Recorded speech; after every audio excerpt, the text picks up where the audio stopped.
মেসিকে দেশে আনা হয়েছিল ফুটবলের জন্য, নাকি 100 কোটির ব্যবসার ছক? ইডির তদন্তে এলো বড় মাথার নাম। এই দাবি কতটা সত্য দর্শক বন্ধু? বিশ্ব ফুটবলের আইকন মেসি, ভারত ও এশিয়ায় বা প্রত্যেক বিশ্বতে তিনি খুব জনপ্রিয় একটি brand.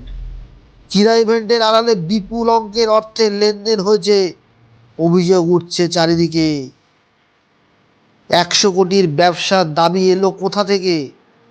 Event management, sponsorship, brand promotion, ticket ও লাইসেন্সিং, সব মিলিয়ে বিপুল অঙ্কের তদন্ত।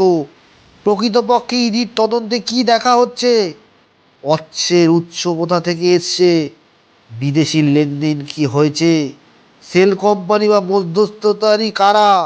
নিয়ম ভাঙা হয়েছে কিনা সেই খোঁজ নিচ্ছে ইডি। তদন্ত মানেই দোষ প্রমাণ নয়। বড় মাথা কারা হতে পারে দর্শক বন্ধু?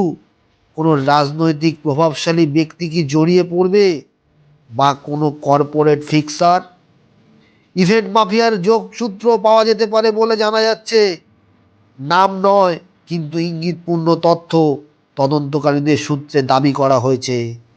মেসির ভূমিকা কি? সরাসরি জড়িত থাকার কোনো প্রমাণ নেই। তিনি ব্র্যান্ড অ্যাম্বাসেডর, তিনি অতিথি। চুক্তি বৈধ হলে দায় নেবে কে?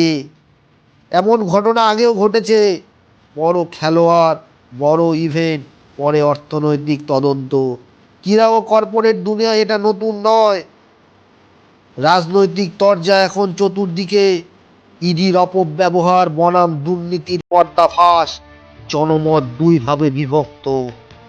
শেষ কথা, মেসি কি শুধু একটি নাম, নাকি নামের আড়ালে লুকিয়ে কোটি কোটি টাকার খেলা?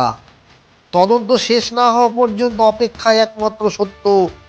আপনারা কি মনে করেন দর্শক বন্ধু? এই বিতর্কে কি কোনো বড় রাজনৈতিক নেতার নাম জড়িয়ে যেতে পারে? কমেন্টে লিখে জানাবেন। ভিডিওটি ভালো লাগলে লাইক করবেন, শেয়ার করবেন, সাবস্ক্রাইব করতে ভুলবেন না।